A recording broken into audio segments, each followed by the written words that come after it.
தலைநகர் டெல்லி உள்ளிட்ட வட மாநிலங்களில் மீண்டும் பருவமழை தீவிரமடைந்துள்ளதால் ஆறுகளில் வெள்ளப்பெருக்கு ஏற்பட்டுள்ளது.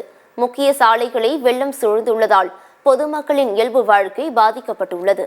டெல்லியில் வெயிலின் தாக்கம் அதிகமாக இருந்த நிலையில் நேற்று கனமழை பெய்தது.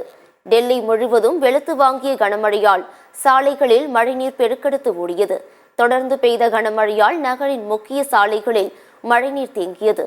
சாலைகளில் அதிக அளவில் தண்ணீர் தேங்கியதால் வாகன ஓட்டிகள் மற்றும் பொதுமக்கள் கடும் சிரமத்திற்கு ஆளாகினர். கனமழை மற்றும் சாலைகளை சூழ்ந்த மழைநீரால் டெல்லியின் பல பகுதிகளில் கடும் போக்குவரத்து நெரிசல் ஏற்பட்டது.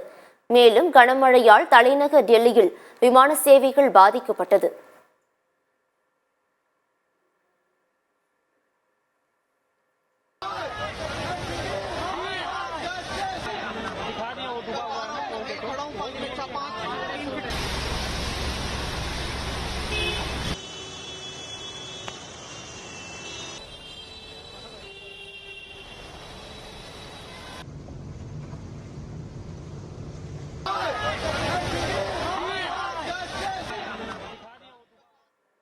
கனமழையால் உத்தரகண்ட் மாநிலத்தில் பிண்டால், தம்சா ஆறுகளில் வெள்ளப்பெருக்கு ஏற்பட்டது.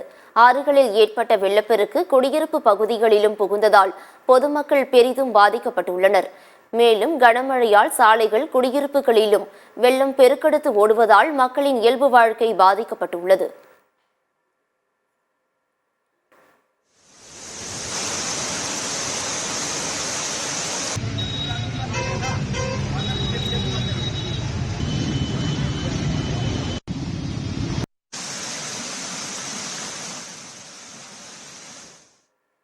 இதனிடையே கனமழையால் உத்தரகண்டில் வீடு இடிந்து விழுந்தது. இந்த விபத்தில் இடிபாடுகளில் சிக்கி 3 பேர் உயிரிழந்தனர். விபத்தில் படுகாயமடைந்த 10 பேர் மீட்கப்பட்டு மருத்துவமனையில் அனுமதிக்கப்பட்டுள்ளனர். இந்த விபத்து குறித்து அம்மாநில போலீசார் விசாரணை மேற்கொண்டு வருகின்றனர். வட மாநிலங்களில் மீண்டும் பருவமழை தீவிரமடைந்துள்ள நிலையில் உத்தரப்பிரதேச மாநிலத்தின் பல்வேறு பகுதிகளில் பரவலாக கனமழை பெய்தது. இதனால் சாலைகளில் மழைநீர் தேங்கியதால் போக்குவரத்து பாதிக்கப்பட்டது. ஹரியானா மாநிலத்தில் பெய்து வரும் தொடர் கனமழையால் சாலைகளில் மழைநீர் குளம் போல் தேங்கியுள்ளது. முக்கிய சாலைகளில் இடுப்பளவு மழைநீர் தேங்கியுள்ளதால் பொதுமக்களின் இயல்பு வாழ்க்கை கடுமையாக பாதிக்கப்பட்டுள்ளது.